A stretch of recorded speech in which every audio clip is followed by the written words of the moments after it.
Hey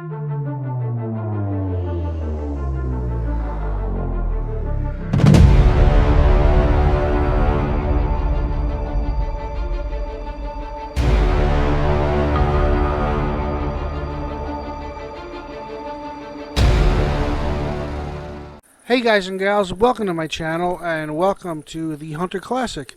As you can see, I am at one of the archery ranges that have the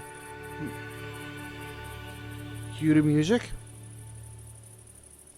I am at one of the archery ranges that have the animal mannequins in it, and I just wanted to demonstrate the Parker Python bow here. So take a quick look at it.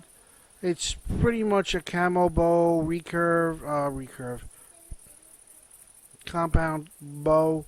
As you can also see, the little black box that's right in the middle of the screen, that is the rangefinder, which works in conjunction with the 5-position sight.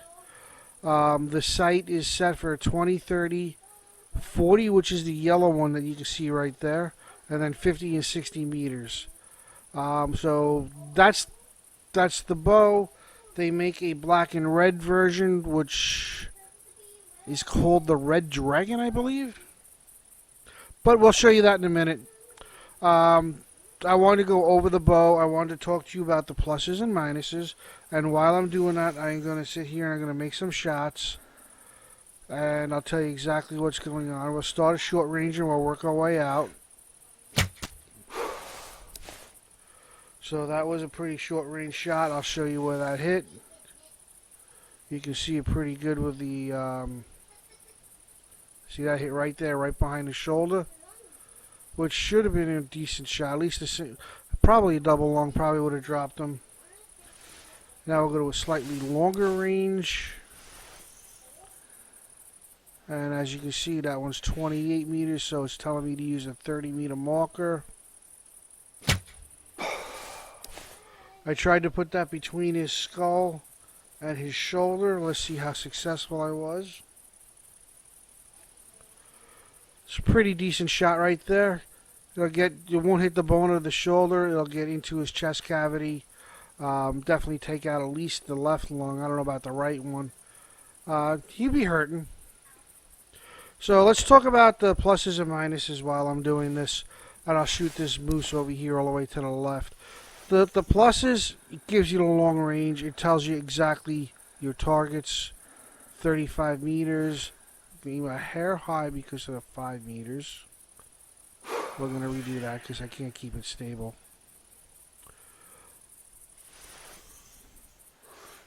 So you get a good feel for what you need to shoot. We'll take a look at that. The automatic, that was a little back. That probably would have been right lung, liver, stomach, maybe intestines. Would have messed him up, but it may not have dropped him right away, especially a moose. Let's try this bear out here. This one's 42 meters. This one's almost dead on. Put it right behind his shoulder, hopefully. And there it is. So that would have been a double long put. Probably would have put him down within 50 meters, 100 meters. He would have ran maybe. That's about it. And we're going to go one here for a long shot. So like I said, the pluses are the automatic rangefinder, so you don't have to guess what range you're shooting at. The 5-position sight, going 20, 30, 40, which is the yellow pin, 50, 60, which is the bottom pin. So that will give you your ranges. And I'm going to show you here real quick the next target I'm going to shoot. Should I shoot him? Yeah, let me shoot him first, and then I'm going to go for this buck back here.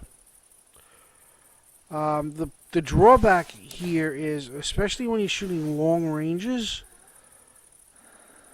see how I get if I get the marker, the yellow marker is your distance sensor. So now that I know I have to go to the 60-meter marker, the 60-meter sight, watch what will happen when I put the 60-meter sight on him. It goes off because the yellow sight is above him. and I made that shot. So that takes a little bit of getting used to, because the closer ranges it's not a big deal, but that was right in the shoulder blade. You can see it right there. With the bow, that probably would have put him down.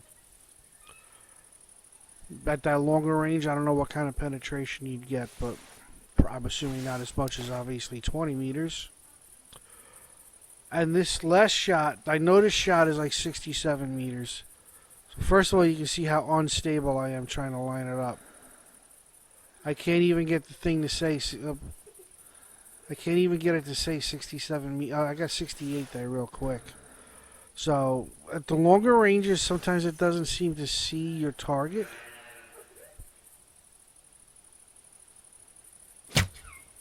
And I aimed basically right at the top of his back, and I'm going to show you where that hit. And I'm going to walk out to that because even with the rangefinder scope, it's hard to see the shot at that range. So let's go out there real fast.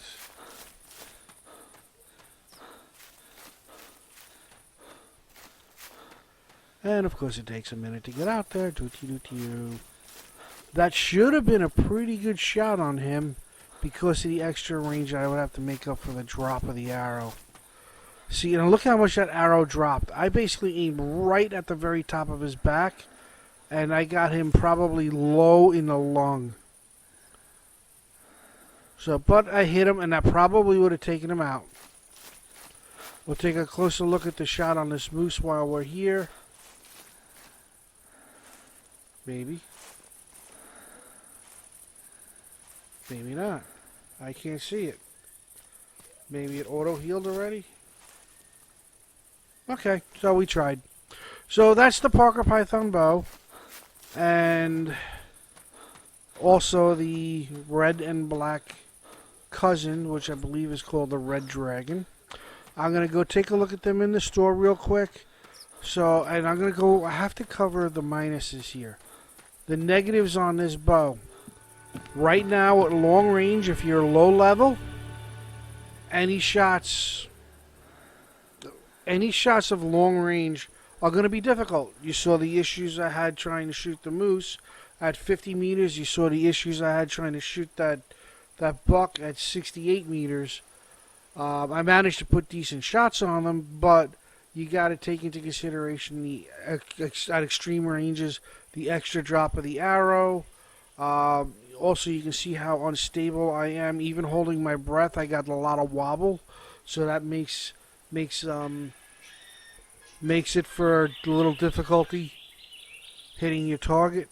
The other issue with that goes along with the instability of the bow at lower levels, making it obviously harder to hit long distance targets, is there's a slight delay between when you hit the shoot button, when you actually click to shoot, and the moment the arrow leaves the bow. And I'm telling you, it's literally like a tenth of a second, if that. But it's enough that if you happen to click and move the mouse at the same time, it could just totally ruin your shot. Or, you know what I mean, if you click and the process of clicking causes the mouse to move, even if it's just a hair, it'll throw your shot off. Those are the two drawbacks that I've found with this thing. But like I said, getting the long range, the instability at long ranges, that can be compensated in a hunting tower until you get a little bit better in level. Or just having enough patience to wait until it lines up and you get the shot you want. So that's the deal with the Parker Python. My opinion, if you're looking to buy a bow that has a rangefinder on it, this is your only option, number one. But it's worth it, in my opinion. Especially once you start getting up in levels and your stability is pretty good, and you can hit targets at long range without worrying about whether or not you're going to be missing them. In other words, you're going to be feeling comfortable shooting 50, 60, 70 meters on a regular basis. If that's what you're looking to do, this is definitely the bow for you. I came from the older bow, which is the snakebite, and I graduated to this bow, and I'm glad I did. Don't get me wrong, the snakebite is good in its own right, but the Parker Python, to me, because of the 5-pin sight and the rangefinder on it, is a much better bow to use, especially when you're shooting 40, 50 meters or more. So real quickly here, let's go take a look at the store. This is the Red Dragon. This is the black and red version of the Parker Python. It can also take the appropriate rangefinder slash 5-pin sight. Down here is the Parker Python. And as you can see, this bow costs $11,900. We'll round it off for 12 grand for simple math. And this is the 5-pin rangefinder sight. So if we go take a look at that, that's another $6,000. So 12 and 6, you're talking just under $18,000 for this setup. That's a lot of money. I realize that, especially if you're buying it with EMs. I didn't even look at it for the EM price. It's 350 there. And how much was the bow? Was it? And 7. So it's $10.50 U.S. currency equivalent to buy this. So if you're going to be dumping $10.50, you want to know what you're going to get, especially for a game. If you're going to buy it with GMs, you're going to want to know what you're getting, because it takes a long time to generate $17,000, $18,000, $19,000 to buy stuff. Now don't get me wrong, it doesn't take you 6 months to do it. If you play consistently and you play a few hours a day, like every day, you could probably generate the money in about 2 to 3 weeks, depending on how many missions you can get done in the process. So you can make it at a reasonable pace, but again, you don't want to buy something and find out you just spent money and you spent the last 2 weeks grinding to get this thing to find out it doesn't work for you. So let's go back to here real quick. We'll take one more look at the bow. Make sure I'm on the mat. And we'll take a shot at this moose over here. He's nice solid 30 meters. And I'll show you where I hit him.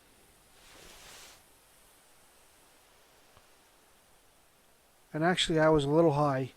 That probably would have been a backbone. But that's where I aimed. That's where I released the shot. I knew it was going up there, so we'll try one more in a more desirable location.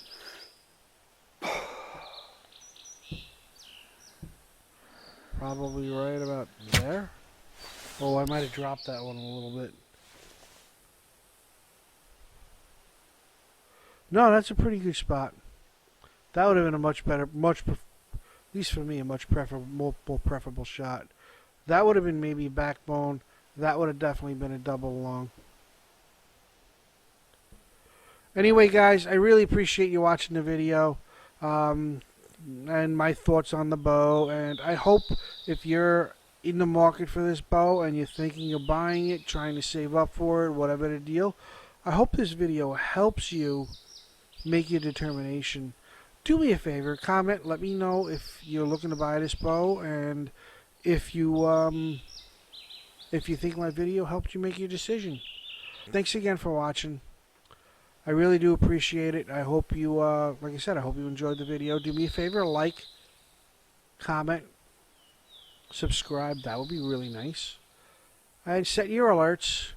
And I hope you enjoyed this little montage at the end. I just threw this together over the last few days, and I'm just going to slap it to the end of this video. So this will give you an example of a few examples of shooting out of a tower, 1 or 2 examples of shooting from the ground, 1 or 2 examples of shooting from a tree stand. So this gives you an idea of what it's capable of and the different perspectives you would have depending on where you're shooting and so on and so forth. Do me a favor, watch for a couple of comments through a couple of these shots.